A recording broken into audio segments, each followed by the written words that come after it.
this book. A lot of you know my feelings about food, and they haven't changed.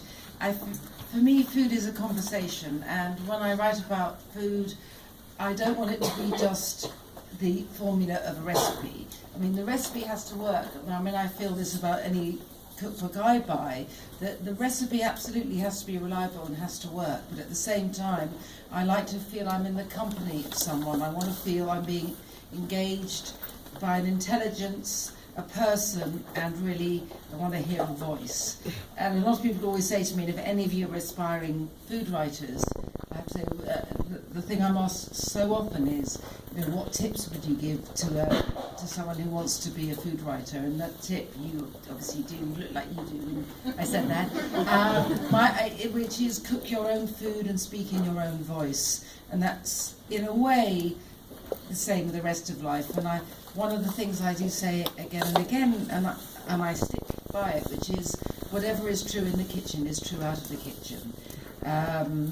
In life we need a framework, and we need to know somehow what the structure is and what's expected, but at the same time we need to be able to go with the flow and know when not to obey the rules.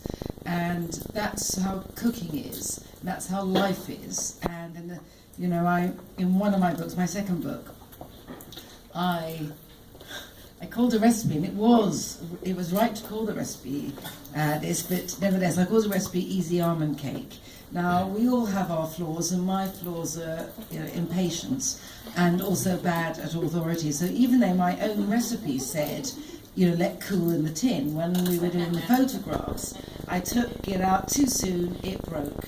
And the photographer said to me, Nigella, do you want to do it again? And I said, of course not. If I'm having people for supper, what am I going to do? Make a second cake and make them wait till 11 o'clock? So I said, it'll be fine, and you get some powdered sugar on it, put some raspberries over, it's fine. And that's life.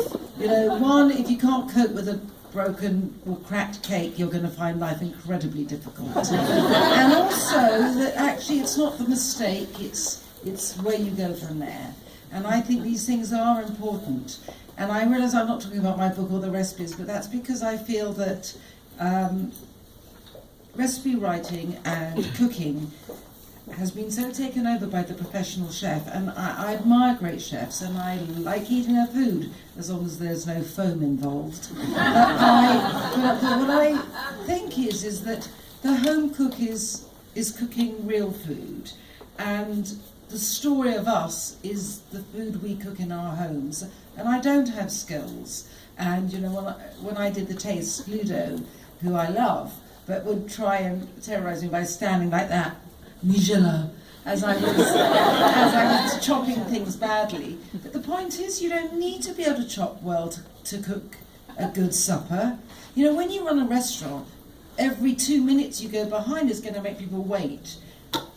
Like that. Really, when you're cooking for 2, 4, 6, so it doesn't make a big difference.